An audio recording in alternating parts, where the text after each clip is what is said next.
Picture this. You are standing in a market somewhere in the ancient Near East, approximately 7,000 years ago. The agricultural revolution has been underway for a couple of thousand years in this region, and the market, if you can call it that, because the concept of a formalized market is itself still being invented, has produce on display. Grain, mostly, some root vegetables, a few fruits that look like they are participating in the concept of being fruit without fully committing to it. Someone hands you an apple. You look at it. It is about the size of a large grape. It is hard, it is tart in the specific way that makes your jaw muscles perform opinions about what they are experiencing. The flesh to seed ratio is not what you would describe as favorable. There is more structural commitment to seed housing than to the flesh surrounding it. You eat it anyway because food in the ancient world is not a sensory experience you get to be picky about. It is a caloric delivery mechanism, and this one is delivering calories, even if it is also delivering a level of sourness that modern apple eaters would regard as a manufacturing defect. This apple is not a bad apple in the sense of something having gone wrong. This apple is a good apple by every standard available in its time. Selected, cultivated, tended, harvested at the right moment by people who were doing everything their knowledge and tools allowed them to do. And it is still, by modern standards, barely recognizable as a precursor to what now sits in a supermarket produce section under its glossy, consistent, perfectly calibrated exterior. The question of why ancient produce was so dramatically worse is one that most people have never thought carefully about because the produce we eat exists so far removed from anything ancestral that the comparison rarely comes up. But examining it carefully, asking what exactly was different, why it was different, how it got better, and what we actually lost and gained in the process reveals one of the most consequential stories in human history. A story that connects evolutionary biology, agricultural economics, human taste preferences, genetic trade-offs, and the specific mechanisms through which 10,000 years of human selection pressure transformed the plant world around us in ways that are almost incomprehensible in their scale. Start where everything starts, with what plants actually are and what they are actually trying to do.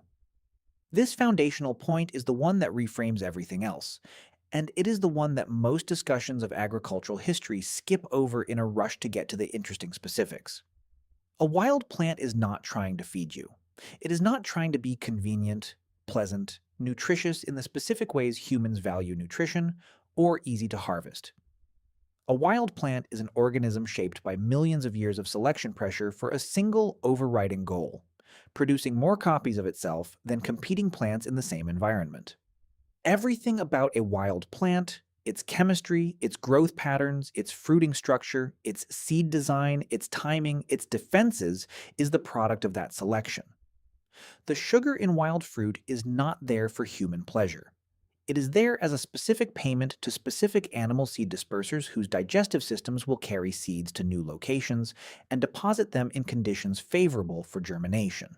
The quantity of that sugar is calibrated to what is necessary to attract the right disperser and motivate the right behavior, not to what would make a human experience of eating the fruit maximally enjoyable, not to what would produce the most satisfying flavor profile. Just enough to get the seed moved. The size of wild fruits is similarly calibrated to the specific animal doing the dispersing. A fruit dispersed by small birds needs to be small enough for a small bird to swallow. A fruit dispersed by larger mammals can be bigger, but neither is calibrated to human preference for large, flesh-heavy, seed-light fruit. The plant has no interest in the human preference. The plant has an interest in getting its seeds moved, and it has calibrated its entire fruit architecture to that interest alone. Wild seeds and grains carry this same logic.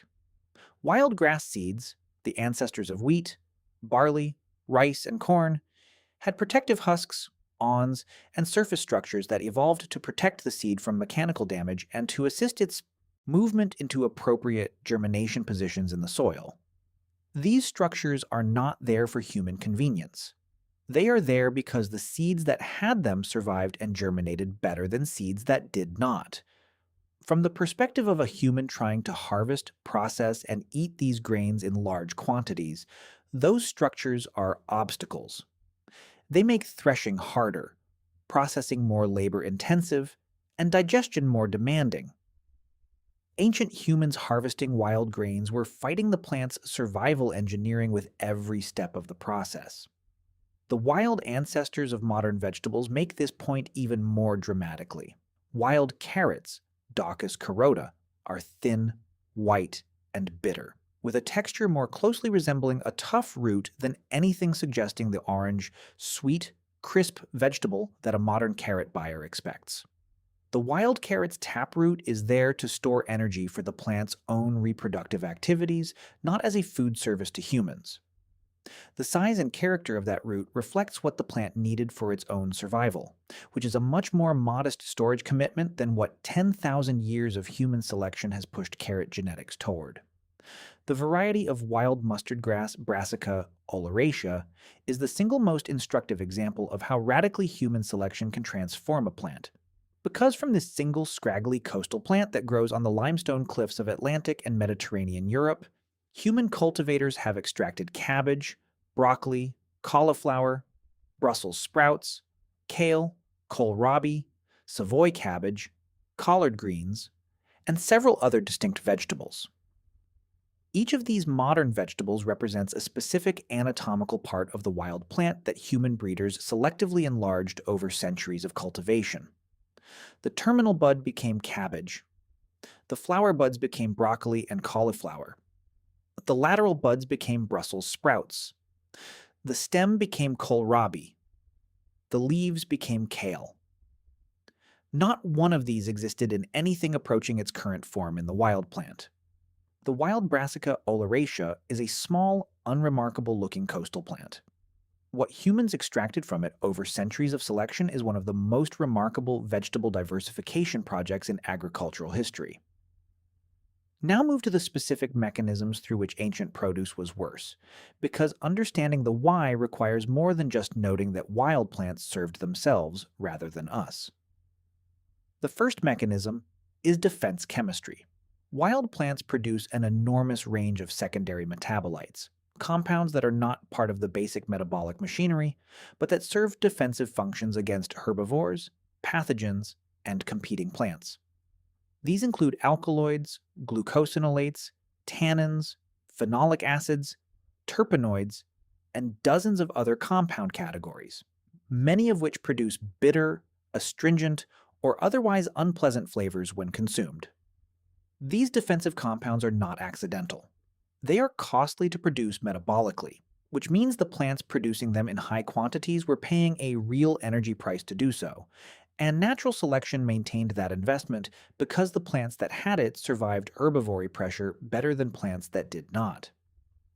Ancient humans eating wild plants were encountering the full defensive chemistry load of plants that had not been selected for palatability. Plants whose chemical environment was designed by evolution to discourage consumption, not encourage it. The history of agricultural selection is largely the history of selecting against these defensive compounds, favoring plants that tasted better, which usually meant plants with lower defensive chemical loads. This made the crops more palatable and easier to eat in large quantities, which was the immediate agricultural goal. The unintended consequence was the removal of many of the same compounds that have, in the context of modern nutritional science research, turned out to have significant health-relevant biological activity.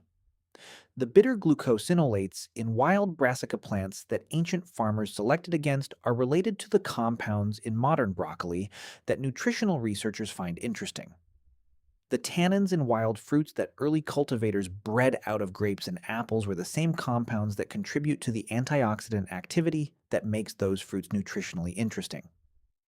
Selection for palatability and selection for maximum nutritional complexity were often pulling in opposite directions, and palatability won, which is why ancient produce had a more complex phytochemical environment than modern commercial varieties, even if it tasted considerably worse. The seed dispersal mechanism created another category of ancient produce inferiority from the human agricultural perspective. Wild plants that dispersed their seeds through shattering, where the seed head fragmented at maturity and scattered seeds across the ground, were plants whose harvest timing was extremely narrow and whose harvest losses were enormous. The same mechanism that made them effective at dispersing seeds in the wild made them actively hostile to the human harvesting interest. You had to harvest before full maturity to avoid losing the crop to shattering, which meant harvesting when the grain was not at peak nutritional density, and even then you lost a significant percentage of the yield to premature dispersal. This is why one of the most important early transformations in grain crop domestication was selection for non-shattering varieties. Plants that held their seeds on the stalk at maturity rather than dispersing them. By the way, if you want to go even deeper into the secret lives of ancient humans, I just launched a full course called The Secret Lives of Ancient Humans. 10 modules, 3+ hours of content covering everything we never talk about on YouTube. What they feared, how they communicated, what hunted them, and much more. Plus an exclusive PDF guide included. Link in the description. See you inside. The mutations producing non-shattering are actually loss-of-function mutations. The genetic program for shattering is disabled, which is why this transformation was relatively easy to achieve through selection. Ancient farmers harvesting grain preferentially from plants that happened to retain their seeds were, without any theoretical understanding of what they were doing, selecting for the non-shattering genetic variant across generations. Within a few thousand years of cultivation, the non-shattering variant dominated cultivated grain populations. From the plant's evolutionary perspective, this was a disaster. The seeds could no longer disperse themselves. From the human agricultural perspective, it was revolutionary. Yield losses plummeted. Harvest efficiency improved dramatically. The entire economics of grain agriculture changed. The transformation of maize from its wild ancestor teosinte represents the most dramatic documented case of what human selection can do to a plant in a short period of evolutionary time. Teosinte, native to Mexico, produces seed heads with approximately 10 seeds in 2 rows, each encased in a rock-hard shell on a fragile structure that shatters at maturity. A modern corn cob produces hundreds of seeds in up to 24 rows on a structure that stays completely intact at maturity and has no natural seed dispersal mechanism at all. The two plants look so different that the relationship between them was not accepted by the scientific community for years after it was first proposed. The transformation required changes in relatively few genes, but changes of large effect, occurring through approximately 7,000 years of cultivation in Mesoamerica. The result is an organism so thoroughly transformed that it cannot reproduce without human intervention. The cob does not fall apart, the seeds do not scatter, and without a human to remove and plant the kernels, the plant line dies. The nutritional density issue compounds all of these factors. Ancient cultivated varieties were nutritionally different from modern commercial varieties in ways that cut in multiple directions simultaneously. Some nutrients were higher in ancient varieties, the complex phytochemicals mentioned above, certain mineral concentrations that varied with soil conditions and root depth, fiber content from higher structural carbohydrate in less selected plant tissue. Some were lower. The caloric density of fruit flesh was lower when sugar content was lower. The protein content of grain varied with both variety and growing conditions. The fat content of seed crops was different in unselected versus selected populations. The specific nutritional profile that ancient produce delivered was shaped by what the plants needed for their own biology, supplemented by the specific selection pressure that ancient farmers applied. Modern produce profiles are shaped by what human cultivators selected for across thousands of generations, primarily yield, palatability, and in the modern commercial era, storability and visual uniformity. The nutritional outcomes of those selections are sometimes positive, sometimes negative, and almost always complex in ways that resist simple summary. The storability issue was one of the most practically important aspects of ancient produce inferiority from the perspective of people trying to eat reliably through the year. Wild and early cultivated fruits and vegetables were often highly perishable. High moisture content, thin skins, limited post-harvest life before spoilage. The selective pressure for durability in commercial agriculture has produced modern varieties with extended shelf lives through thicker skins, reduced moisture content, modified ripening chemistry, and structural characteristics that resist mechanical damage during handling. This has made modern commercial produce available in markets far from its production site and storable for weeks or months rather than days. It has also, in many cases, modified the flavor compounds and textural characteristics that made the fresh harvested version of the same variety more appealing. The tomato that ships from a farm in Mexico to a supermarket in Canada in January has structural and chemical characteristics that make that journey possible. And some of those characteristics are the reason the tomato tastes different from one picked fresh from a garden. The banana story is worth examining separately because it illustrates the full trajectory of plant transformation in a single, accessible example. Wild bananas, the original Musa species from which all cultivated bananas descend, are fruits packed with large, hard seeds embedded in flesh that exists as an afterthought to the seed housing architecture. The flesh is present, starchy, and not especially sweet. The seeds are the point. Eating a wild banana is an exercise in seed management. You are primarily moving seeds around a mouthful of structural plant tissue with some starchy flesh attached.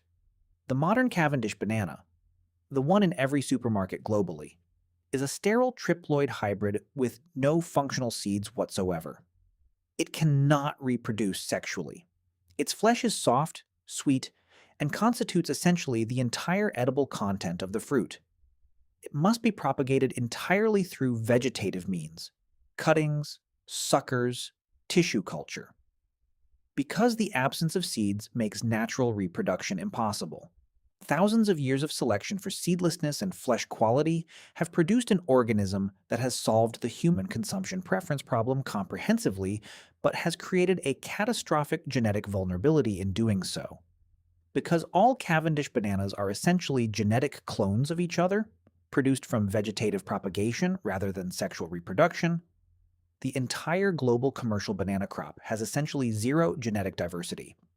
A pathogen that evolves to infect the Cavendish variety effectively has access to every banana plant in commercial production simultaneously because they all carry the same genetic susceptibility.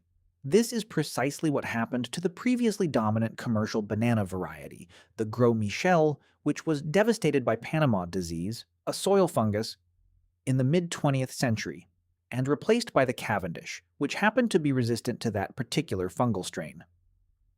A new strain of Panama disease, tropical race 4, is currently spreading through Cavendish plantations globally, and the banana industry is racing to develop resistant varieties before it causes the same collapse that ended the Gros Michel era. The fruit that is the most consumed fruit on Earth exists one pathogen away from commercial catastrophe because the selection for human palatability removed all the genetic variation that might have provided resilience.